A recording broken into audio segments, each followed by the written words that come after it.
Good day. Today we shall be looking into what it is like to be working in Japan, what exactly is Japan's business culture like, and what are their business practices, norms, and customs, and what does it mean for those who are looking forward to working in Japan or with the Japanese. When in Rome, do as the Romans do. This is an old proverb, basically stating that wherever we are, wherever we reside in, okay, we have to abide by local traditions, the practices, or the customs of that particular region.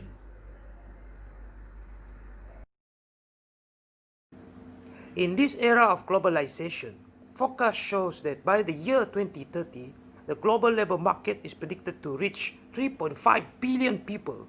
People will share workspaces, engage in business with other individuals from different ethnicities, cultures, and background. Okay, implicating the importance for one to learn about the cultural practices of the foreign country they are set to visit or reside in for business purposes to ensure that they remain culturally sensitive in all situations. Right, for the overview of the session today, okay, we will be talking about one, Japanese business practices and etiquette, whereby we'll be looking at the four different scenarios. One is gift giving, two is business meetings, three is workplace culture, and four is workplace communication. Next, we'll be navigating the Japanese culture. Our four panelists will explain on how to navigate the business culture. And last but not least, we have the presentation and discussion debriefing, where we have the concluding remarks for standard presentation and debriefing for the panel discussion with the industry experts. Our panelists for today would be Mr. Kenny Kilat, Production Officer of Technologies in Berhad, Mr. Napel Tenggoy, Internal Audit Manager from Salamio Berhad, Ms. Alicia Fay, Sustainability Officer from Avantgarde Incorporated, and Ms. Valerie Chan, Communications Manager from Nova Capital Berhad. I will be your moderator today, Mr. Theodore Jonis, your lecturer. Now we shall proceed on with the business practices and etiquette in Japan. The first scenario I'm to talk about is gift giving. It is a relationship-centric culture ritual in Japanese business setting. It is a common part of Japanese culture and also an important role of the society, especially in the business setting where the act is commonly practiced during early stages of a business relationship and the meeting of potential business associates for the first time. In the Japanese culture, it is understood and accepted as a form of relationship investment whereby through the act of gift giving to business associates, they are able to convey their respect and appreciation towards the recipient, along with the interest in starting a friendship with the recipient. Japanese would normally present the new business associate that they are interested in to continue engaging with gift during or after the first meeting as a part of their business ritual, as they are long-term oriented people who highly value establishing long-term relationship. Gift giving once a contract or agreement is signed is also practiced and viewed favorably by the Japanese. Due to the widespread practice of gift giving in Japan, the ritual is perceived as a relatively common aspect of the Japanese business culture and is generally accepted by those hailing from other countries. As the emphasis is placed on the gift-giving ritual more so than the gift itself, the Japanese prioritize how a gift looks and thus would make it a point to ensure that gifts are well wrapped nicely and properly before presenting it to the recipient. Additionally, when presenting a gift to the recipient, it is customary for the Japanese to comment "Tu suman marian mon," which translates to an uninteresting or dull thing. With regards to the gift presented, as the statement is meant to communicate that the relationship is more important than a trivial item itself. The second scenario will be business meetings. Business meetings are significant and needs to be examined properly because there are lots of different etiquettes and protocols practiced by the Japanese before and during meetings. So one particularly baffling element of the Japanese life is the society's meticulous and painstaking attention to punctuality. So this actually is also embodied by the nation's entire transport system, which is so punctual that you can normally tell the time when it is arriving and departing. So the reason why they are so strict and takes this very seriously is because time regulates the life of the Japanese citizen. So back in the 1800s, before the Meiji Restoration that kickstarted Japan's Industrial Revolution, Japan was actually a largely polychronic society with a very flexible view on time. And once the North European workplace values were enforced during that reformation, the Japanese started picking up a combination of both the polychronic and monochronic time perspective. And although polychronic time is more dominantly used by the Japanese for task completion, they also actually employ strict monochronic time regarding business meetings and appointments, and also when engaging with foreigners. Because punctuality is one of the highly prioritized business protocol in Japan, meeting attendees are expected to be in their seats before the scheduled time, as the starting time of meetings are followed with great precision. Also, as arriving just on time tends to be perceived as being tardy, the Japanese business people would normally arrive much earlier before the meeting to avoid being late. This is because being punctual to meetings and appointments will help build trust and creates a perception of reliability. However, despite the fact that meeting agendas are required by the Japanese as means to stay on schedule and be timely, they are actually not punctual about ending meetings and possess a loose attitude towards the ending time of meetings, whereby meetings frequently run past the scheduled end time. So the second protocol that needs to be properly examined during business meetings is the business card exchange. The Japanese is a society known for its ritual, respect, and etiquette to its core. So in Japan, the business card exchange is a traditional business ritual or custom known as Demeshi Kukan. So this ritual continues to be highly valued and is usually practiced as a form of formal greeting and as a form of formal introduction of an individual. So the reason why this ritual is highly valued in Japan is because Japan is a long-term oriented culture. So relationship and trust must be built before engaging in serious business dealings. This ritual is also an essential step in getting acquainted with one another because it facilitates the Japanese counterparts' understanding of who the associate or business partners are as people, as well as learning about the organization from which the Japanese business partners represents or works in. So this ritual basically helps to foster a positive work relationship as it is considered a symbolic act that indicates the beginning or start of a new relationship. Hi, I'm Alicia, and today I'll be presenting on the Japanese workplace culture. So, as each country's corporate culture differs from one another, the type of relationships and interactions which exist within the Japanese workplace is discussed to understand where the differences lie. This section discusses the Japanese workplace culture with a focus on their senpai kohai system and their gender inequality issue in the workplace as well. So, in Japan, the cultural system applied in workplace relationships is the senpai and kohai system concept, where two groups of people are distinguished by their age and rank. Senpai is understood as seniors, upper class subordinates, or older individuals one is engaging with, while kohai refers to the juniors, lower class subordinates, or younger individuals. As the Japanese operate in a high power distance work culture, every employee abides by this seniority system and has a hierarchy based relationship with each other, where the senpais are commonly perceived to be wiser, more experienced, regardless of their age, and thus are more deserving of respect and also other work related privileges than the young and inexperienced.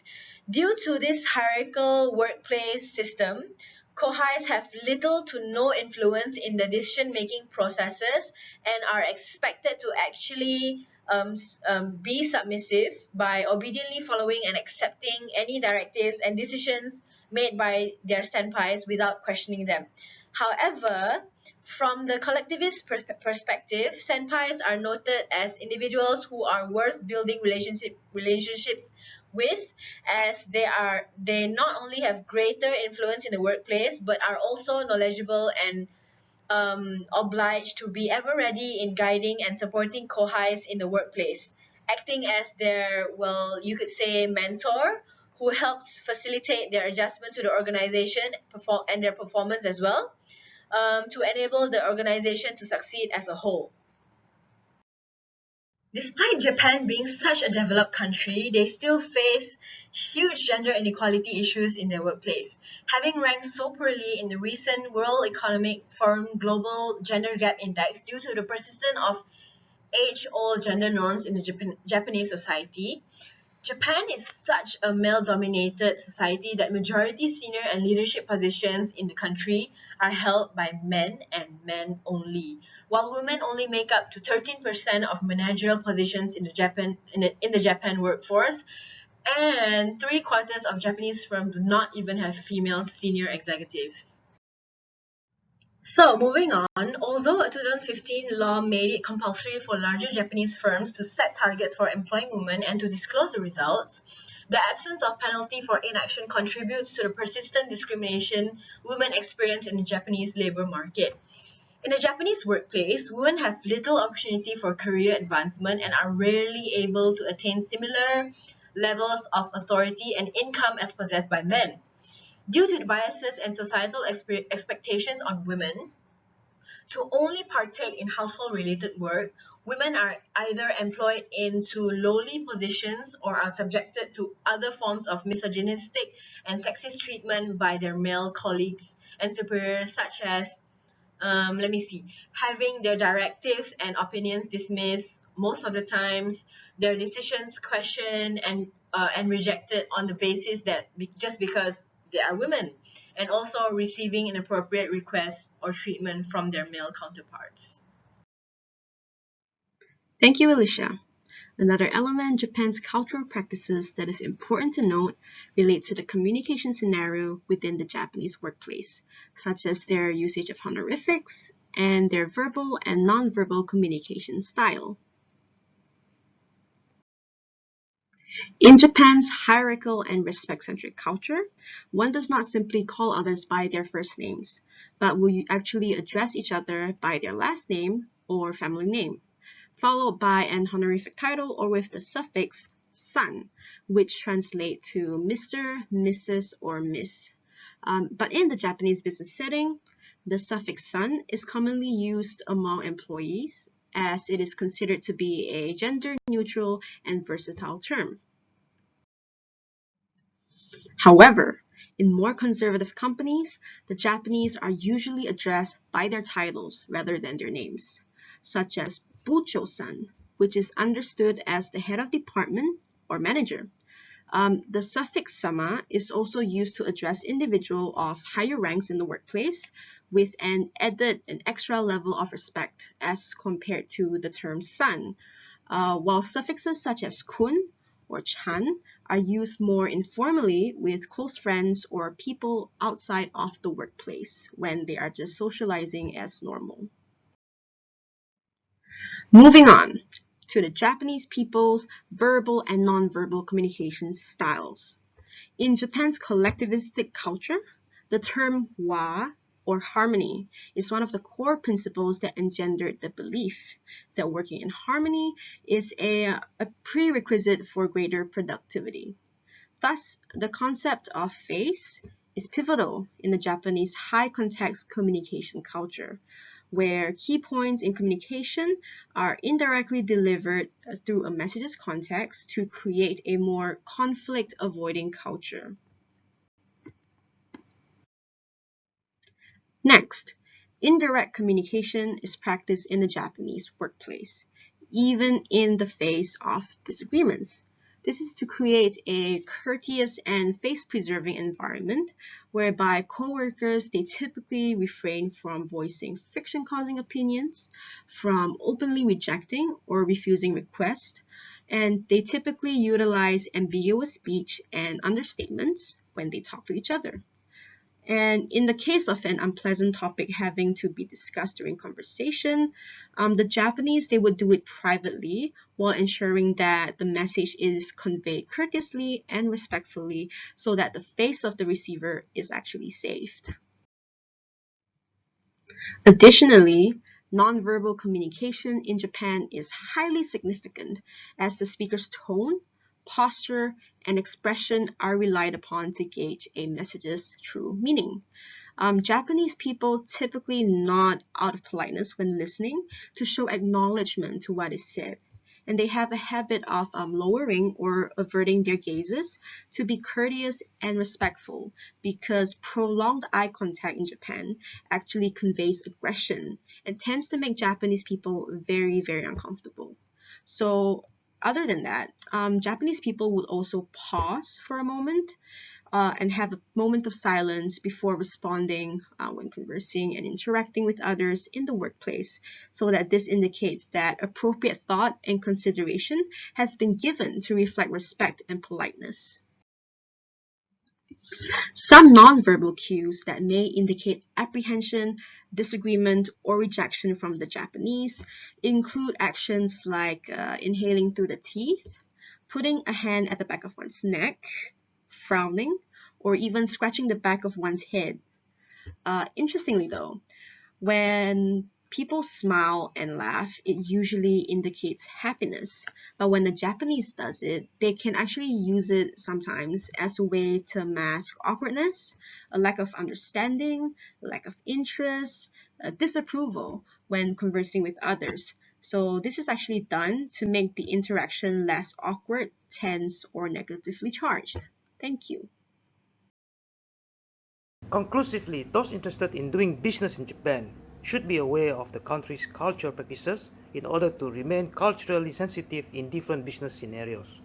One should learn the protocols for Japan's gift-giving ritual to communicate respect and appreciation to Japanese associates, which would leave a positive impression and help foster a good business relationship. For business meetings, one should be sure to be punctual to help build trust and be perceived as reliable by the Japanese while doing meetings. One should offer one business card to their Japanese associates to get properly acquainted and facilitate the development of a positive work relationship. To adopt to Japan's work culture as an expat, one should understand and abide by the senpai-kohai seniority system to form a good relationship with co-workers or associates, while women should prepare themselves for gender inequality in the workplace where they are likely to be discriminated against. To effectively communicate with Japanese associates or co-workers, one should understand Japan's honorific system and learn to apply them when interacting with others in order to socialize well within and outside of the workplace. One should also be aware of and learn to adjust to the indirect verbal communication practiced by the Japanese to prevent miscommunications from happening and offending one's Japanese counterparts. As nonverbal communication is heavily used in Japan, one should try to understand the meanings of different nonverbal cues to know how best to act in and what can be understood from a social situation. With that, ladies and gentlemen, thank you very much for your time. Thank you very much to all four panelists. We'll see you later. Thank you.